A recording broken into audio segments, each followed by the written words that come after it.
உங்க ராசி அதிபதி பாருங்க, உங்க ராசிக்கு 3ஆம் இடமான மிதுன ராசியில தன்னுடைய டிராவல்ல இருக்கிறாரு. அப்ப இந்த காலகட்டத்துல உங்க ராசிக்கு நீங்க இதுவரைக்கும் ஏதாவது ஒரு காரியம் செய்யணும், ஒரு தகவல் தொடர்பு மூலமாக சில விஷயங்களுக்கு வந்து எதிர்பார்த்து ஆகஸ்ட் மாசம் 2ஆம் தேதி செவ்வாய் மிதுனத்துல தன்னுடைய டிராவல்ல இருக்கிற நேரத்துல உங்களுக்கு நல்ல ஒரு தகவல்கள் தேடி வரும். ஏன்னா உங்க ராசிக்கு 3ஆம் அதிபதியும் புதன் வந்து அங்கதான் இருக்காரு. அப்போ 3ஆம் அதிபதியோட வந்து உங்க ராசி நாதன் வந்து சேர்க்கப்படுறதுனால ரொம்ப விசேஷமான நாட்களாக இந்த 48 நாட்கள். பொதுவில் பார்த்தீங்க அப்படின்னா செவ்வாய் வந்து 3ஆம் இடத்துல இருந்தா சரியில்லாத அமைப்பு, ஏன்னா காரக பாவக நாஸ்தி ஆகும்னு சொல்றது ஒரு சோதிட விதி தான். ஆனால் அதே இது உங்க ராசிக்கு நீங்க வந்து உங்க ராசி அதிபதியும் செவ்வாய் வந்து 3ஆம் அதிபதியோட சேர்க்கைப்படுறாரு. அப்படி இருக்கு 12ஆம் இடத்துல போய் உங்க ராசிநாதன் வந்து உட்கார்றாரு. அப்ப இந்த நேரங்கள்ல உங்க ராசிநாதனும் செவ்வாய் உங்க ராசிக்கு 6ஆம் இடத்தையும் பார்க்குறாரு. அப்போ 6ஆம் இடத்தை வந்து உங்கள் ராசிநாதனே பார்க்குறப்ப கொஞ்சம் உங்களுக்கு இது வரைக்கும் கொஞ்சம் சில பிரச்சனைகள், சில வம்பு வழக்கு கொடுத்துக்கிட்டு இருக்க அந்த எதிரிகள் கூட பாருங்க உங்களை விட்டு விலகி ஓடக்கூடிய நேரமாக இருக்குது.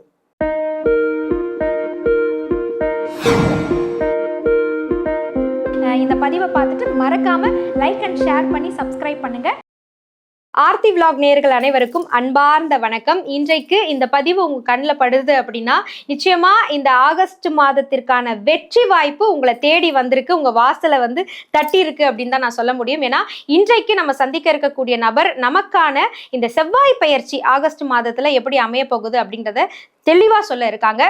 இவங்க வந்து மலர் மருத்துவமாக இருக்கட்டும், இல்ல வாஸ்துவாக இருக்கட்டும், ஜோதிடமாக இருக்கட்டும், எல்லாவற்றிலும் கை தேர்ந்த ஒரு மருத்துவ ஜோதிடர் அப்படின்னு நம்ம சொல்லலாம். மரியாதைக்குரிய சங்கரேஸ்வரி அம்மா நம்மளுடைய விஜே ஆர்த்தி விலாகுக்காக இந்த செவ்வாய் பெயர்ச்சி இந்த 48 நாள் ஆகஸ்ட் மாதம் எப்போ ஆரம்பிக்க போகுது, இந்த தருணத்துல எந்தெந்த ராசிக்காரர்கள் சாதக நிலை அடைய போறாங்க, பாதக நிலை அடைய போறாங்க, யார்கிட்ட பேச்சுல கவனமா இருக்கணும், இந்த விளக்கங்களை எல்லாம் நமக்காக வந்து சொல்ல காத்திருக்காங்க. நீங்க இந்த பதிவை பார்த்துட்டு இருக்கீங்க, நான் ரொம்ப நல்லா பேசக்கூடியவங்க அப்படின்னா நிச்சயமா மறக்காம இந்த பதிவை பாருங்க. உங்களுடைய ராசி வரும் பொழுது யார்கிட்ட நீங்க பேச்சுல கவனமா இருக்கணும் அப்படின்ற அந்த விவரங்களை நீங்க தெரிஞ்சுக்கலாம். இது மட்டும் இல்லைங்க, எனக்கு ஸ்பெசிஃபிக்கா இவங்க கிட்ட ஜோதிடம் பார்க்கணும் அப்படின்னு விரும்பக்கூடியவங்க ஸ்கிரீன்ல தெரியக்கூடிய எண்ணுக்கு நீங்க தொடர்பு கண்டு ஆன்லைன் கன்சல்டேஷனும் நீங்க வாங்கிக்க முடியும். வாங்க அம்மாவை சந்திக்கலாம். இந்த செவ்வாய் பயிற்சி உங்களுக்கு என்ன மாதிரியான சாதக பாதக நிலையை கொடுக்க போகுதுன்னு தெரிஞ்சுக்கலாம். வணக்கம் சங்கரேஸ்வரிமா. வணக்கம்மா, நல்லா இருக்கீங்களா? ரொம்ப நலமா இருக்கும். உங்களை பார்த்தோன்னா இன்னும் மன தைரியத்தோட நாங்க இருக்கோம். இந்த செவ்வாய் பயிற்சி ஆகஸ்ட் மாதம் வருது அப்படின்றத நான் சொன்னேன். அந்த விளக்கங்களை எங்களுக்காக எப்போ வருது, எப்போ முடியுது, இந்த விவரங்களை எங்களுக்காக சொல்லுங்களேன். விஜே ஆர்த்தி விலாக் டிவி நேயர்களுக்கு உங்களின் மருத்துவ ஜோதிடர் எஸ்ஆர் சங்கரேஸ்வரியின் அன்பான வணக்கங்கள். செவ்வாய் பயிற்சி காலபுருஷனுக்கு முதல் ராசியே செவ்வாயோட வீடு தான். அவர் பாருங்க இது வரைக்கும் வந்து 2ஆம் இடம் ரிஷபத்துல இருந்தாரு. இப்ப ஆகஸ்ட் மாசம் 2ஆம் தேதியில இருந்து செப்டம்பர் 19ஆம் தேதி குறிப்பா பாத்தீங்கன்னா 48 நாட்கள் வந்து தன்னுடைய ராசியிலிருந்து 3ஆம் ராசி, அது போக பாருங்க காற்று ராசியான மிதுனத்துக்குள்ள என்றாகிறார். அப்ப 48 நாட்களும் இவர் வந்து காலபுருஷனுக்கு 3ஆம் ராசி மிதுனத்துல தன்னுடைய டிராவல்ல இருக்காரு. அப்ப இந்த காலகட்டத்துல அவருடைய பார்வை பாத்தீங்கன்னா கன்னி ராசி மேலையும் படுது, 4ஆம் பார்வையா பாக்குறாரு. அதே நேரத்துல வந்து தனுசு ராசி மேலையும் தன்னுடைய 7ஆம் பார்வையா பாக்குறாரு. மகர ராசி மேலையும் தன்னுடைய 8ஆம் பார்வையா பாக்குறாரு. அப்ப ஒரு செவ்வாய் பகவான் தன்னுடைய ராசிக்கு 4, 7, 8 பாக்குறாரு. அப்ப குறிப்பா வந்து மகர ராசி மேல படுறதுனால நிறைய வந்து உலகில் சார்ந்த விஷயங்கள்ல ஒரு நம்மளே எதிர்பார்க்க முடியாத அளவுக்கு ஒரு பிரச்சனைகள் ஏற்படும். அது கூட பாருங்க நெருப்பினால் நிறைய வந்து காயம் படக்கூடியது, நிறைய இடங்கள்ல பாருங்கன்னா பூமி அதிர்வுகளோட ஏற்படும். அந்த மாதிரி ஒரு காலகட்டங்கள் தான் இந்த 48 நாட்களுமே வந்து இருக்க போகுது. எல்லாருமே உலகத்துக்கே பாருங்க பொதுவா எல்லாருமே வந்து முருகர் வழிபாடு செய்யறது ரொம்ப நல்லது. இந்த 48 நாட்கள் 12 ராசிக்காரர்களுக்கும் இந்த செவ்வாய் பயிற்சி என்ன மாதிரியான சாதக பாதக நிலையை கொடுக்க போகுதுன்றதுதான் அடுத்து நம்ம விளக்கமா பார்க்க போறோம். முதல் ராசியில இருந்து பார்த்துடலாமாமா. முதலாவதாக மேன்மை பொருந்திய மேஷ ராசி அன்பர்களே, உங்களுக்கு இந்த செவ்வாய் பயிற்சி என்ன மாதிரியான சாதக பாதக நிலையை கொடுக்க போகுது, குறிப்பா நீங்க யாரிடம் பேச்சு ரொம்ப கவனமா இருக்கணும், என்ன மாதிரியான பரிகாரம் உங்களுக்கு இந்த செவ்வாய் பயிற்சியில பலன்களை கொடுக்க போகுதுன்றத அம்மா கிட்ட கேட்டு தெரிஞ்சுக்கலாம். அம்மா மேஷ ராசிக்கு சொல்லுங்கம்மா. மேசராசி இருக்கிறதுலே முதல் ராசி வேற. ஆனா அந்த மேச ராசிக்காரர்களுக்கு ராசி அதிபதியே பாருங்க இது வரைக்கும் உங்க ராசிக்கு 2ஆம் இடத்துல செவ்வாய் இருந்தார். உங்க ராசி அதிபதியே உங்களுடைய வாக்குஸ்தானத்துல தனஸ்தானத்துல இருந்தார். இப்போ உங்கள் ராசி அதிபதி பாருங்க, உங்கள் ராசிக்கு 3ஆம் இடமான மிதுன ராசியில் தன்னுடைய டிராவலில் இருக்கிறாரு. அப்போ இந்த காலகட்டத்தில் உங்கள் ராசிக்கு நீங்கள் இது வரைக்கும் ஏதாவது ஒரு காரியம் செய்யணும், ஒரு தகவல் தொடர்பு மூலமாக சில விஷயங்களை வந்து எதிர்பார்த்துக்கிட்டு இருப்பீங்க. அது வந்து வெளிநாட்டு விஷயமாகவும் இருக்கலாம், இல்லை ஒரு கம்பெனி இங்கே வந்து நீங்கள் இன்டர்வியூ அட்டன் பண்ணியிருப்பீங்க, அந்த இன்டர்வியூக்கு பதில் வராமல் இருக்கலாம். அதெல்லாம் பாருங்கள், இந்த ஆகஸ்ட் மாதம் 2ஆம் தேதி செவ்வாய் மிதுனத்தில் தன்னுடைய டிராவலில் இருக்கிற நேரத்தில் உங்களுக்கு நல்ல ஒரு தகவல்கள் தேடி வரும். ஏன்னா உங்கள் ராசிக்கு 3ஆம் அதிபதியும் புதன் வந்து அங்கே தான் இருக்கார். அப்போ 3ஆம் அதிபதியோடு வந்து உங்கள் ராசி நாதன் வந்து சேர்க்கப்படுறதுனால ரொம்ப விசேஷமான நாட்களாக இந்த 48 நாட்கள் உங்களுக்கு இருக்கும். இது வரைக்கும் நீங்கள் வந்து உங்களுடைய உடன் பிறந்த சகோதரர்கள் மூலமாக ஏதாவது விஷயத்தை நீங்கள் வந்து எதிர்பார்த்துக்கிட்டு இருந்திருப்பீங்க. நமக்கு உதவி பண்ணுவானா பண்ண மாட்டாங்களா அப்படிங்கிற ஒரு விஷயம் இருந்திருக்கும். ஏன்னா அவங்களுக்காக நீங்கள் வந்து ரொம்ப வந்து தேடி தேடி போய் ஒவ்வொரு விஷயமா நீங்கள் வந்து பண்ணிக்கிட்டே இருந்திருப்பீங்கல்ல.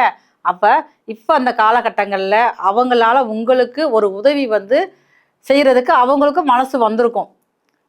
பொதுவில் பார்த்தீங்க அப்படின்னா செவ்வாய் வந்து 3ஆம் இடத்துல இருந்தால் சரியில்லாத அமைப்பு. ஏன்னா காரக பாவக நாஸ்தி ஆகும்னு சொல்கிறது ஒரு சோதிட விதி தான். ஆனால் அதே இது உங்கள் ராசிக்கு நீங்கள் வந்து உங்கள் ராசி அதிபதியும் செவ்வாய் வந்து 3ஆம் அதிபதியோடு சேர்க்கைப்படுறார். அப்படி இருக்கிறப்ப இது வரைக்கும் சண்டை சத்தம் போட்டு பிரிஞ்சிருக்கவங்க கூட ஏதாவது ஒரு சொத்து பிரச்சனை இருந்திருக்கலாம், ஏதாவது டாக்குமெண்ட்ஸில் வந்து சைன் போடுறதுல உங்களுக்கும் உங்களுடைய உடன்பிறப்புக்கும் ஒரு சின்ன சின்ன கருத்து வேறுபாடுகள் வந்து கொஞ்சம் பிரிவினையாக இருந்திருப்பீங்கல்ல, அதெல்லாம் இப்போ சரியாகி அந்த சைன் பண்ணுற விஷயமே பாருங்கள் உங்கள் பக்கம் சாதகமாக மாறுறதுக்கு வாய்ப்பு அதிகமாகவே உங்கள் ராசிக்கு இருக்குது. 3ஆம் இடத்துல போய் உங்கள் ராசியில் அது அமர்ந்திருக்கப்ப சனியோட பார்வையிலேருந்து முதல்ல விலகுறாரு. ஏன்னா இது வரைக்கும் பார்த்தீங்கன்னா 48 நாட்களில் வந்து சனியோட பார்வையிலே உங்கள் ராசிநாதன் இருந்தார். அப்போ அதனால் பாருங்கள், மேச ராசியான உங்களுக்கு நிறைய வந்து இரவு நேர தூக்கம் வந்து முதல்ல குறைஞ்சிருக்கும். ஏதோ ஒரு தேவையில்லாத ஒரு மனசில் ஒரு பயம், ஒரு சஞ்சலம், ஒரு கவலை, இது நடக்குமா நடக்காதா, ஏதாவது ஒரு உலகியல் நடப்பு சார்ந்த விஷயங்களும் ஒரு பயம் கொடுத்துக்கிட்டே இருக்கும். அந்த பயம் வந்து வந்து விலகும். சனி பகவான் பார்வை முழுசாக வந்து உங்கள் ராசிநாதன் மேலே படலை. அப்போ அவர் வந்து சனிக்கு 4ஆம் இடத்துல இருக்கிறாரு. அப்போ செவ்வாய்க்கு 10ஆம் இடத்துல சனி அமர்ந்திருக்கிறதுனால தொழில் சார்ந்த விஷயங்களில் மேசராசியான உங்களுக்கு இது வரைக்கும் இருந்த தடைகள் முதல்ல வந்து விலக ஆரம்பிக்கும். ஏன்னா உங்கள் ராசி அதிபதியும் உங்கள் ராசிநாதனமான செவ்வாய் 3ஆம் இடத்துல புதனோடு சேர்க்கப்பட்டிருக்கனால தொழில் விஷயமாக நீங்கள் வெளிநாடு போகணும், வெளிநாடு வர்த்தகம் மூலமாக நம்ம வர்த்தகம் பண்ணணும், இல்லை வெளிநாடு கம்பெனிக்கிட்ட நம்ம டீல் வச்சுக்கணும், அது சரியாக இருக்குமா இருக்காதா அப்படிங்கிற சில விஷயங்கள் நீங்கள் வந்து எதிர்பார்த்துக்கிட்டு இருந்திருப்பீங்கள, அது எல்லாமே இப்போ வந்து இந்த ஆகஸ்ட் 2லேருந்து உங்களுக்கு ஒவ்வொன்றாக அந்த வாய்ப்புகள் உங்களை தேடி வரக்கூடிய வாய்ப்பு வந்து ரொம்ப அதிகமாகவே இருக்குது. அதே நேரத்தில் உங்கள் ராசிக்கு பாக்கியாதிபதி குருவுக்கு 12ஆம் இடத்துல போய் உங்கள் ராசிநாதன் வந்து உட்கார்றாரு. அப்போ இந்த நேரங்களில் உங்கள் ராசிநாதனும் செவ்வாய் உங்கள் ராசிக்கு 6ஆம் இடத்தையும் பார்க்குறாரு. அப்போ 6ஆம் இடத்தை வந்து உங்கள் ராசிநாதனே பார்க்குறப்ப கொஞ்சம் உங்களுக்கு இது வரைக்கும் கொஞ்சம் சில பிரச்சனைகள், சில வம்பு வழக்கு கொடுத்துக்கிட்டு இருக்கிற அந்த எதிரிகள் கூட பாருங்கள் உங்களை விட்டு விலகி ஓடக்கூடிய நேரமாக இருக்குது. ருணரோக சத்ரு காரகரும் பாருங்கள் செவ்வாய் தான். செவ்வாயை 6ஆம் இடத்துல பார்க்கறதுனால இது வரைக்கும் எனக்கு என்ன நோயின்னு தெரியல, ஆனால் ஏதோ ஒன்று எனக்கு உடம்பை போட்டு படுத்திக்கிட்டு இருந்துச்சு, அதுக்கு நானும் எத்தனையோ ட்ரீட்மெண்ட்லாம் பார்த்துட்டேன், ஆனால் ஒன்றுமே சரியாகவே கேட்கல, அதற்கு இப்போ சின்னதாக ஒரு தீர்வு கிடைக்கும். அதனால் வந்து நீங்கள் அந்த நெடுநாள் இருக்கக்கூடிய அந்த நோய் வாய்ப்போட தன்மை எல்லாமே மாறி நீங்கள் வந்து பழையபடி ஆரோக்கியமாக மாறக்கூடிய வாய்ப்பு வந்து அந்த ஆகஸ்ட் 2ஆம் தேதிக்கு மேலேயே உங்களுக்கு உங்கள் ராசிக்கு அதிகமாக இருக்குது. நான் வந்து கடன் வாங்கிட்டேன், என்னால் கடனை கட்டவே முடியல, நானும் வந்து என்னுடைய குடும்ப மெம்பர்ஸ்க்காக தான் நான் கடன் வாங்கினேன் அப்படின்னு சொல்கிறவங்க உங்கள் மேசராசிக்காரர்களுக்கு இந்த நேரங்களில் ஏதோ ஒரு இது மூலமாக, ஏன்னா 3ஆம் இடத்துல புதனோடு போய் ராசிநாதன் சேர்க்கப்பட்டிருக்கனால அப்போ ஏதாவது ஒரு மூலமாக உங்களுக்கு வந்து கடன் கொஞ்சம் குறையிறதுக்கு வாய்ப்பு இருக்குது. இப்போ தான் நம்ம கடனை கட்டி முடித்தோம், நிம்மதியாக இருப்போம் அப்படிங்கிற எண்ணம் வந்து உங்கள் ராசியான மேசராசிக்காரங்களுக்கு ஒவ்வொருத்தருக்குமே அந்த எண்ணம் வந்து வர ஆரம்பிக்கும். ஒரே ஒரு விஷயத்தில் மட்டும் நீங்கள் வந்து ரொம்ப கவனமாக இருக்கணும்.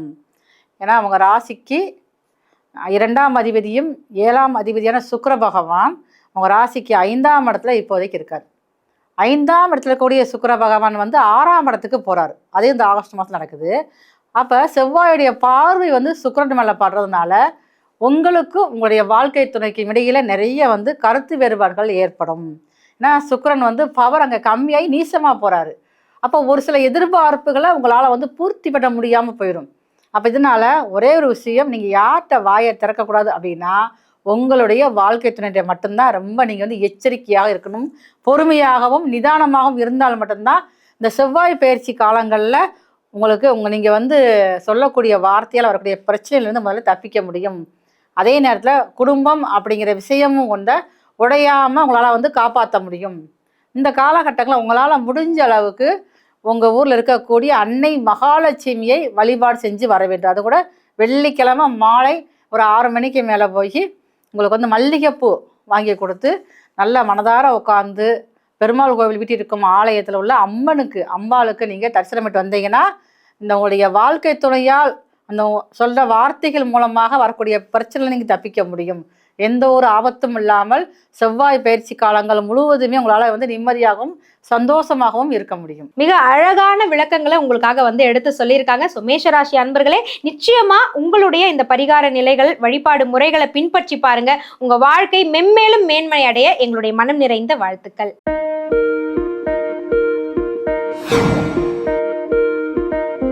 இந்த பதிவை பார்த்துட்டு மறக்காம லைக் அண்ட் ஷேர் பண்ணி சப்ஸ்கிரைப் பண்ணுங்க.